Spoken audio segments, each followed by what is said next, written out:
Hello dear students, কি খবৰ তোমালোকৰ? আশা কৰিছো তোমালোক সকলো ভালে আছা। বহুকেইজন ষ্টুডেণ্টে ক্লাছ 8ৰ এনুৱেল এক্সামৰ 2025-26 চনৰ মেথমেটিক্সৰ কুৱেশ্যন পেপাৰ বিচাৰি আছিলে। এই কুৱেশ্যন পেপাৰখন তোমালোকে চাব পাৰা। এই কুৱেশ্যন পেপাৰখন আমালৈ পঠিয়াইছিলে ক্লাছ 8ত পঢ়া নিশা দেৱীয়ে। ঠিক আছে? ধন্যবাদ জনাইছো আমি নিশা দেৱীক কুৱেশ্যন পেপাৰখন পঠিওৱাৰ বাবে। এতিয়া আহা এই প্ৰশ্ন কাকতখনৰ আনসাৰখিনি তোমালোকক কৰি দিবলৈ চেষ্টা কৰোঁ। এতিয়া ফাৰ্ষ্ট কুৱেশ্যনটো তোমালোকে চোৱা। কুৱেশ্যনটো আছিল 6/9 ৰ যোগাত্মক বিপৰীত সংখ্যাটো দ্য এডিক্টিভ ইনভাৰ্স অফ 6/9 ইজ।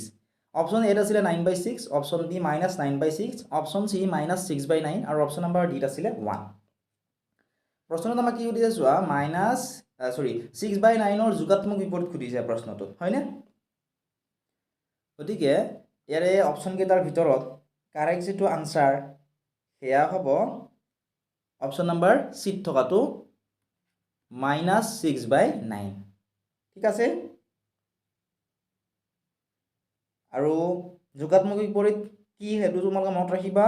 কোনো এটা সংখ্যাৰ যোগাত্মক বিপৰীত হ'ল সেইটো সংখ্যা যাক মূল সংখ্যাটোৰ লগত যোগ কৰিলে যোগফল 0 ধৰা হয়। উদাহৰণ হিচাপে যদি আমি সংখ্যাটো x বুলি ধৰোঁ, ঠিক আছে, তেতিয়াহ'লে ইয়াৰ যোগাত্মক বিপৰীত কি হ'ব? -x হ'ব। একেধৰণে 6/9 ৰ যোগাত্মক বিপৰীত কি হ'ব? -6/9। আশা কৰিছোঁ বুজি পাইছা।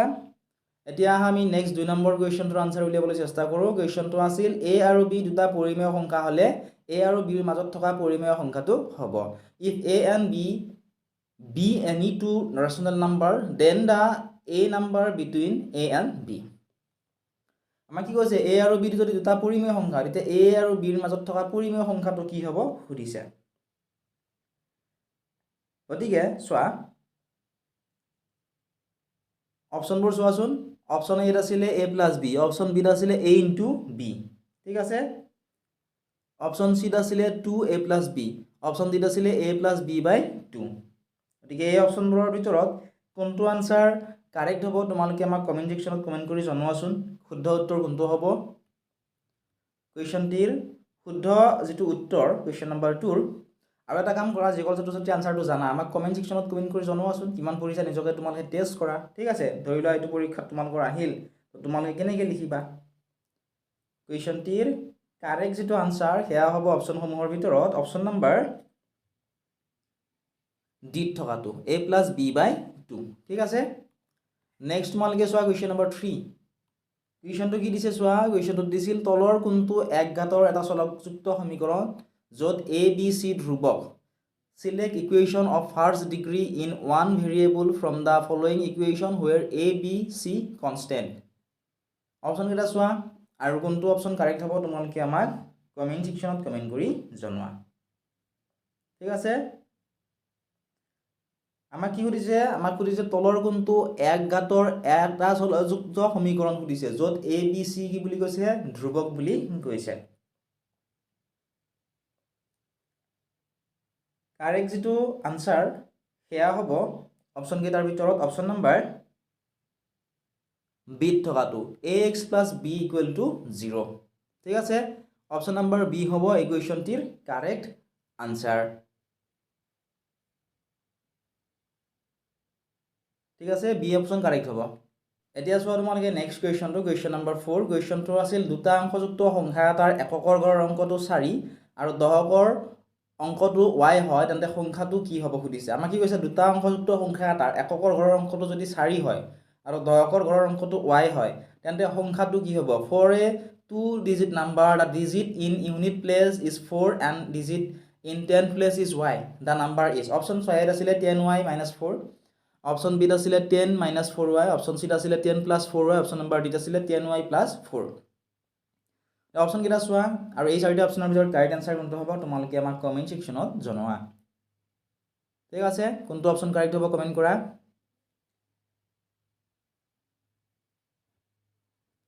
অপশ্যনবিলাক চোৱাচোন আৰু কমেণ্ট কৰা তোমালোকে।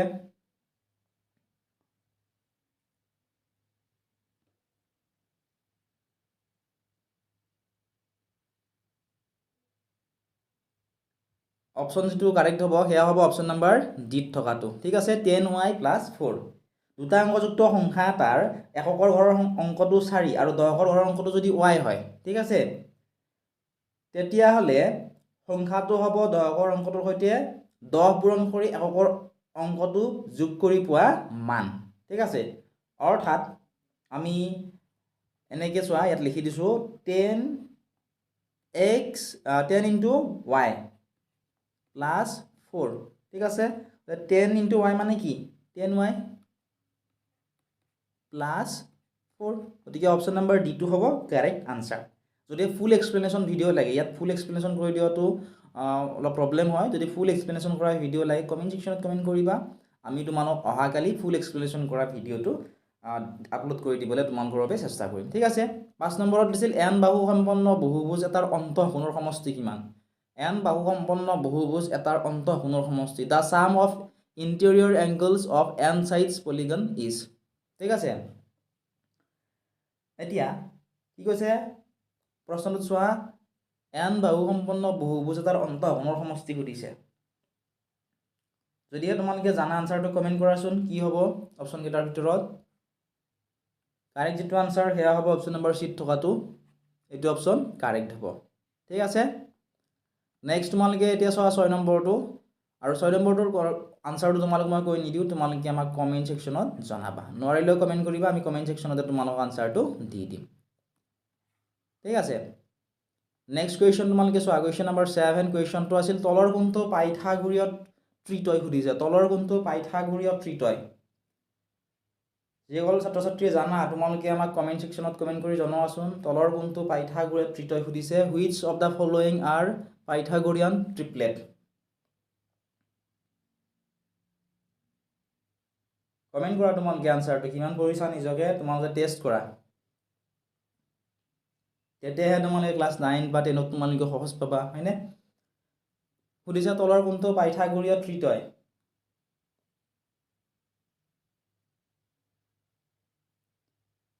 কুৱেশ্যন নম্বৰ 7ৰ কাৰেক্ট যিটো আনচাৰ সেয়া হ'ব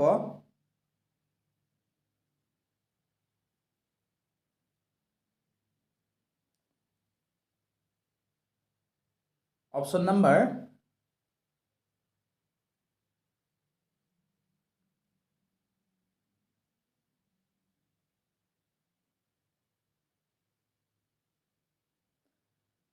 ইয়াতে সুধিছিল যিহেতু তলৰ কোণটো পাইথাগোৰীয় ত্ৰিতয়,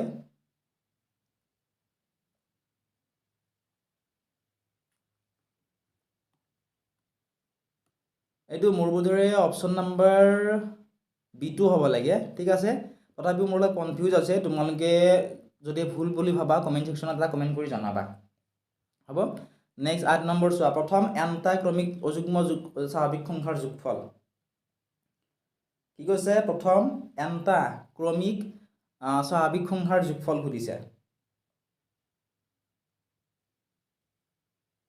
কুৱেশ্যনটিৰ অপশ্যনবোৰ তোমালোকে চোৱা, আৰু যিসকল ছাত্ৰ ছাত্ৰী আনচাৰটো উলিয়াব পাৰিছা আমাক কমেণ্ট ছেকশ্যনত কমেণ্ট কৰি জনাবাচোন। কুৱেশ্যন নম্বৰ 8ৰ কাৰেক্ট আনচাৰ কোনটো হ'ব? ইয়াৰে কাৰেক্ট যিটো আনচাৰ সেয়া মোৰ বোধেৰে অপশ্যন নম্বৰ বি হ'ব, এইটো কাৰেক্ট আনচাৰ, ঠিক আছে। কুৱেশ্যন নম্বৰ 9ত দিছিল তলৰ কোনটো পূৰ্ণগণ সংখ্যা, which of the following number is a perfect cube. কোনটো পূৰ্ণগণ সংখ্যা সুধিছে?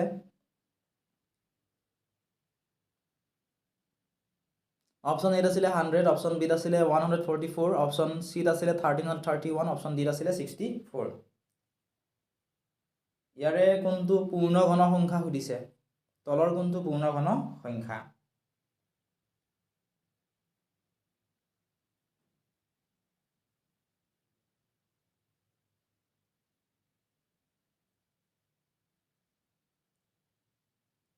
ইয়াতে চোৱা, আমি যদি কুৱেশ্যনটোত 1331 লওঁ, তেতিয়াহ'লে 11 যদি আমি তিনিটা পূৰণ কৰোঁ, ঠিক আছে, 11 × 11 × 11, তেতিয়াহ'লে আমি 1331 পাম, ঠিক আছে। তোমালোকে পূৰণ কৰি চাবাচোন, 11 × 11 × 11 কৰিলে 1331 পোৱা যায়। আকৌ যদিহে আমি 4 × 4 × 4 কৰোঁ, ঠিক আছে, 4 × 4 × 4 কৰোঁ, তেতিয়াহ'লেও 64 পোৱা যায়, ঠিক আছে। আৰু প্ৰথম দুটা 100টো কি হয়? এইটো বৰ্গ সংখ্যা, কাৰণ 10 স্কোয়াৰ 100 মানে কি হয় 10 স্কোয়াৰ ঠিক আছে 144 টো এটা বৰ্গ সংখ্যা 12 স্কোয়াৰ গতিকে ইয়াতে হয়তো কোৱেশ্চন সুধিব লাগিছিল তলৰ কোনটো সৰু এনেকৈ কুৱেশ্যনটো আছিল চাগে সৰু পূৰ্ণগণ সংখ্যা তেতিয়াহ'লে হ'ব অপশ্যন নম্বৰ ডি টো কাৰেক্ট হ'ব কিন্তু দুটাই পূৰ্ণগণ হয় ঠিক আছে 31 হয় কাৰণ 11 into 11 into 11 কৰিলে 1331 পোৱা যায় 4 into 4 into 4 কৰিলে 64 পোৱা যায় ঠিক আছে নেক্সট তোমালোকে চোৱা কুৱেশ্যন নম্বৰ 10 কুৱেশ্যনটো আছিল 4x square y square আৰু 6x cube y ৰ গসাউ উলিয়াবলৈ দিছিল ঠিক আছে HCF উলিয়াবলৈ দিছিল অপশ্যনবোৰ চোৱা আৰু কোনটো অপশ্যন কাৰেক্ট হ'ব তোমালোকে আমাক কমেন্ট সেকশনত জনোৱা কুৱেশ্যন নম্বৰ 10 ৰ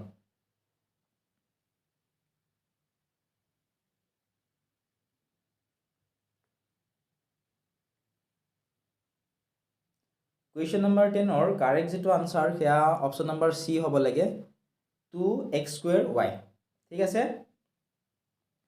নেক্সট ওয়ানকে চোৱা কুৱেশ্যন নম্বৰ 11 কুৱেশ্যনটো আছিল অবিৰত শ্ৰেণী অন্তৰালযুক্ত কোনো তথ্যৰ মানসমূহৰ ব্যৱধানবিহীন দ্বন্দ্বৰ উপস্থাপনাই হৈছে the representation of the class without any gap representing of data with continuous class interval is option A আছিল স্তম্ভলেখ হিস্টোগ্ৰাম অপশ্যন বি আছিল দ্বন্দ্বচিত্ৰ বাৰ ডায়াগ্ৰাম অপশ্যন সি আছিল পাই চিত্ৰ পাই ডায়াগ্ৰাম অপশ্যন নম্বৰ ডি আছিল সচিত্ৰলেখ পিক্টোগ্ৰাফ আমাক কি কৰিছে অবিৰত শ্ৰেণী অন্তৰালযুক্ত কোনো তথ্যৰ মানসমূহৰ ব্যৱধানবিহীন দ্বন্দ্বৰ উপস্থাপনাই হৈছে অপশ্যনবোৰ চোৱা আৰু যিসকল ছাত্ৰ ছাত্ৰী আনসাৰটো জানা আমাক কমেন্ট সেকশনত তোমালোকে আনসাৰটো জনোৱা ঠিক আছে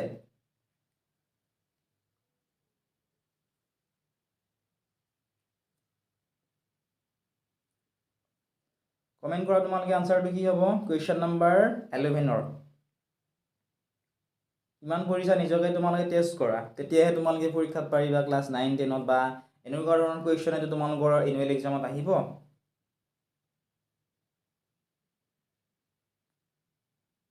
এই কুৱেশ্যনটিৰ অৰ্থাৎ কুৱেশ্যন নম্বৰ 11 ৰ কাৰেক্ট যেটো আনসাৰ সেয়া হ'ব অপশ্যন নম্বৰ 8 থকাটো স্তম্ভলেখ হিস্টোগ্ৰাম ঠিক আছে যেতিয়া তথ্যবোৰ অবিৰত শ্ৰেণীৰ অন্তৰালত থাকে তেতিয়া সেইবোৰক স্তম্ভলেখৰ দ্বাৰা প্ৰকাশ কৰা হয় ঠিক আছে আৰু তাত দ্বন্দ্ববোৰৰ মাজত কোনো খালী ঠাই বা ব্যৱধান নাথাকে ঠিক আছে কুৱেশ্যন নম্বৰ 12 লৈ মন কৰা কুৱেশ্যনটো আছিল এটা ঘড়ী 300 টকাত কিনি 240 টকাত যদি বিক্ৰী কৰা হয় তেওঁৰ শতকৰা লোকচান কিমান হ'ব সুধিছে আৰু ঘড়ীটো কিমান টকাত কিনিছিলে 300 টকাত কিনিছিল কিনি কিমান টকাত বিক্ৰী কৰিলে 240 টকাত বিক্ৰী কৰিলে তেওঁৰ শতকৰা হিচাপত লোকচান কিমান হৈছে সুধিছে a man bought a watch for ₹300 and sold it for ₹240 the percentage of loss is option চোৱা a আছিল 60% b 10% c 20% আৰু অপশ্যন নম্বৰ d আছিল 15% যিসকল ছাত্ৰ ছাত্ৰী জানা আনসাৰটো কমেন্ট সেকশনত কমেন্ট কৰি জনোৱাচোন কুৱেশ্যন নম্বৰ 12 ৰ কাৰেক্ট আনসাৰ কি হ'ব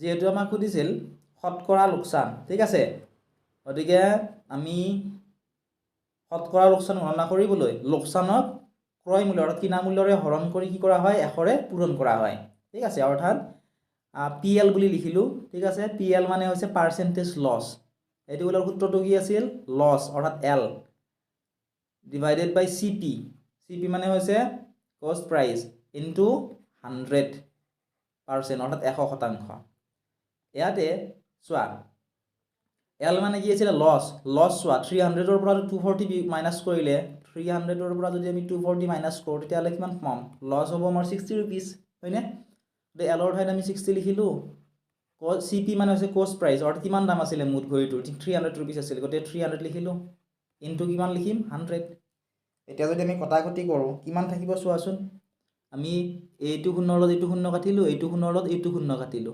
ওপৰত থাকিল 60 ইনটু 1 অৰ্থাৎ 60 পালো ওপৰত আৰু তলত থাকিল কিমান 3 ঠিক আছে এই যদি আমি কটাকটি কৰো 3 কিমান বাৰ যাব 60 20 টাইমছ ঠিক আছে গলে 20 হ'ব কাৰেক্ট আনসাৰ অপশ্যন নম্বৰ সি 20% কাৰেক্ট আনসাৰ হ'ব ঠিক আছে যদি ভিডিওটো চাই ভাল পাইছা ভিডিওটো লাইক কৰি দিয়া আৰু লগতে যদি তোমালোকৰ কুৱেশ্যন পেপাৰবোৰ লাগে তেতিয়া ডেছক্ৰিপশ্যনত দিয়া লিংকত ক্লিক কৰা আৰু আমাৰ এপটো ডাউনলোড কৰি লোৱা যিবিলাক PYQ আছে অৰ্থাৎ প্ৰিভিয়াছ ইয়াৰ কুৱেশ্যন পেপাৰ আছে সকলোবোৰ তোমালোকৰ ফ্ৰী হয় আৰু যদি বিচৰা তাত তোমালোকে অনলাইন ক্লাছো কৰিব পাৰিবা এতিয়া আমি নেক্সট কুৱেশ্যনটো চাওঁ কুৱেশ্যন নম্বৰ 13 কুৱেশ্যনটো আছিল twice x plus 7 twice x minus 3 ৰ পূৰণফল প্ৰডাক্ট কিমান হ'ব সুধিছে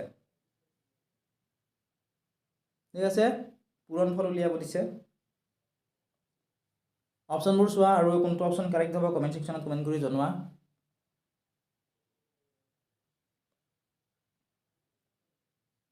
ঠিক আছে কমেন্ট কৰা তোমালোকে আনসাৰটো কি হ'ব ইমান পৰিছা নিজকে তোমালোকে টেষ্ট কৰা কুৱেশ্যন নম্বৰ 13 ৰ কাৰেক্ট আনসাৰ কি হ'ব কমেন্ট কৰা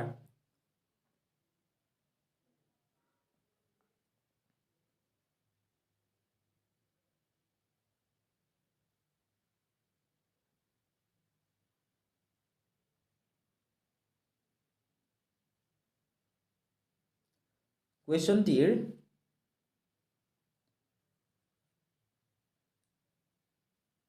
কাৰেক্ট যেটো আনসাৰ হেয়া হ'ব অপশনসমূহৰ ভিতৰত অপশন নম্বৰ যেটো আমাক কি সুধিছিলে পূৰণফল উলিয়াবলৈ দিছিল হয়নে গতিকে আমি বিতৰণ বিধি প্ৰয়োগ কৰিও উলিয়াব পাৰিম সো আমাক কি দিছে সো মই ইয়াত কৈয়ে দিছো তোমালোকক twice x plus 7 দিছে হয়নে তে twice x plus 7 আৰু এটা আমাক কি দিছে twice x minus 3 twice x minus 3 ইয়াৰ পৰা আমি কি লিখিব পাৰো বিতৰণ বিধি প্ৰয়োগ কৰি twice x minus 3 plus 7 twice x minus 3 ঠিক আছে ইয়াত কি বিধি প্ৰয়োগ কৰিছো আমি বিতৰণ বিধি এতিয়া আমি যদি হে এইখিনিক যদি আমি পদসমূহ যদি আমি পূৰণ কৰোঁ ঠিক আছে গতিকে ইয়াতে twice x আছে ইয়াতে twice x minus 3 আছে গতিকে 4x স্কয়াৰ হ'ব ঠিক আছে 4x স্কয়াৰ x এৰ দুটা হল 4x স্কয়াৰ ঠিক আছে মাইনাস কি হ'ব 6x হ'ব মাইনাস 6x প্লাস কিমান হ'ব ইয়াত যেটো 7 আছে ইয়াত 2 আছে গতিকে 7 into 2 14 14x হ'ব প্লাস 14x আৰু 7 into 3 কৰিলে কিমান হ'ব 21 যেটো আগত মাইনাস চিন আছে তে মাইনাস 21 এতিয়া একে একে যেটা পদ আছে যেটা আমি যোগ কৰিব লাগিব ঠিক আছে ইয়াতে আমি ব্ৰ্যাকেট দি লব পাৰো এখিনিত 4x স্কয়াৰ এখিনিত ব্ৰ্যাকেট দি লব পাৰো ঠিক আছে ইয়াতে ব্ৰ্যাকেট দি ললো minus 6x plus 14 so ইয়াত মোৰ x টু দি পাৱাৰ হৈ গল 14x ঠিক আছে আৰু ইয়াতে যেটো মাইনাস চিন আছিল 21 ৰ আগত এটো ইয়াতে দি লবা এখিনি কৰিলে কিমান হ'ব ইয়াতে 2 ৰৈ গল 4x স্কয়াৰ এটো সাইডত 4x স্কয়াৰ তাৰ পিছত কিমান হ'ব minus 6x minus a plus a কি হ'ব মাইনাস গতিকে 14 ৰ পৰা 6 গলে 8 থাকিব 8x হ'ব 8x আৰু এফালে কিমান থাকিল minus 21 অর্থাৎ 4x square plus 8x minus 21 ঠিক আছে কোনটো অপশন কারেক্ট হ'ব অপশন নাম্বার সি কারেক্ট হ'ব আশা কৰিছো বুজি পালা তোমালোকে নেক্সট তোমালোকে চোৱা কোৱেশ্চন নাম্বাৰ 14 কোৱেশ্চনটো কি দিছে চোৱা এখন বক্ৰতল আৰু এখন বৃত্তাকাৰ সমতল পৃষ্ঠত থকা ত্ৰিমাত্ৰিক আকৃতিৰ বস্তু the 3 dimensional object with one plane face and one curve face is option A আছিল গোলক অপশন বি শংকু অপশন সি সুঙা অপশন নাম্বার ডি আছিল আয়তীয় ঘনক অপশনবোৰ চোৱা আৰু কোনটো অপশন কাৰেক্ট হ'ব তোমালোকে আমাক কমেন্ট সেকশনত জনোৱা ইমান পৰিছা নিজকে তোমালোকে টেষ্ট কৰা ঠিক আছে তেতিয়াহে তোমালোকৰ পৰীক্ষা ভাল হ'ব তোমালোকে কেৱল আনসাৰ কেইটা চাই গলে তোমালোকৰ নহব আমাক কি সুধিছিলে এখন বক্ৰতল আৰু এখন বৃত্তাকাৰ সমতল পৃষ্ঠত থকা ত্ৰিমাত্ৰিক আকৃতিৰ বস্তু এটো কি হ'ব অপশনবোৰ চোৱা কাৰেক্ট আনসাৰ কি হ'ব কমেন্ট কৰা কোৱেশ্চনটিৰ কারেক্ট যেটো আনসার হেয়া হ'ব অপশন নাম্বার বিত থকাটো ঠিক আছে শংকু কারেক্ট আনসার হ'ব যি বস্তুত এখন বক্ৰতল আৰু এখন বৃত্তাকাৰ সমতল পৃষ্ঠ থাকে তাক কি বুলি কোৱা হয় শংকু বুলি কোৱা হয় যেনে তোমালোকে জন্মদিনত যে পিন্ধে টুপি হয়নে বাৰ্থডে দিনাখন সেইটো তেনেকুৱা ধৰণৰ নেক্সট কুৱেশ্যন নম্বৰ 15 চোৱা 1 লিটাৰত কিমান হ'ব সুধিছে which the following are Pythagorean ট্ৰিপলেট কি সুধিছে চোৱা 1 লিটাৰ ইকুৱেল টু 1 ঠিক আছে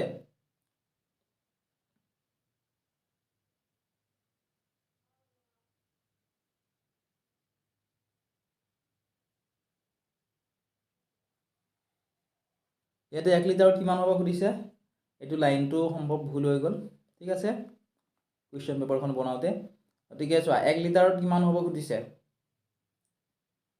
1 লিটাৰত কি হয় 1000 সেন্টিমিটাৰ কিউব ঠিক আছে গতিকে 1 লিটাৰ মানে হৈছে 1000 ঘন সেন্টিমিটাৰ অপশ্যন নম্বৰ সি টু কাৰেক্ট আনসাৰ হ'ব ইয়াত এইটো লাইন ভুল গৈ আহি গ'ল ঠিক আছে কুৱেশ্যন পেপাৰখন বনাওঁতে মিষ্টেকটো হৈছিলে নেক্সট কুৱেশ্যন নম্বৰ 16 চোৱা কুৱেশ্যন নম্বৰ 16 কাৰেক্ট আনসাৰ কি হ'ব কমেণ্ট কৰাচোন কুৱেশ্যন নম্বৰ 16 ৰ কাৰেক্ট যেটো আনসাৰ সেয়া হ'ব অপশ্যন নম্বৰ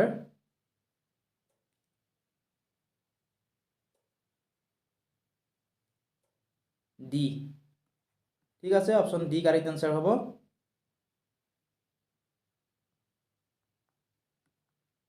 নেক্সট সুধিছিল কুৱেশ্যন নম্বৰ 17 60230000 প্ৰামাণিক ৰূপটো সুধিছে প্ৰামাণিক ৰূপটো কি হ'ব অপশ্যন এটোৱে কাৰেক্ট আনসাৰ হ'ব ঠিক আছে 10 টু দি পাৱাৰ 7 আছে নহয় এটোৱে কাৰেক্ট হ'ব ঠিক আছে অপশ্যন নম্বৰ এ কাৰেক্ট আনসাৰ হ'ব কুৱেশ্যন নম্বৰ 17 ৰ এইখিনি আছিল আজিৰ এই ভিডিঅ'টিত কুৱেশ্যন পেপাৰখন যদিহে তোমালোক লাগে আমাৰ এপত পাবা এতিয়া ডেছক্ৰিপশ্যনত দিয়া লিংকত ক্লিক কৰা আৰু আমাৰ এপটো ডাউনলোড কৰি লোৱা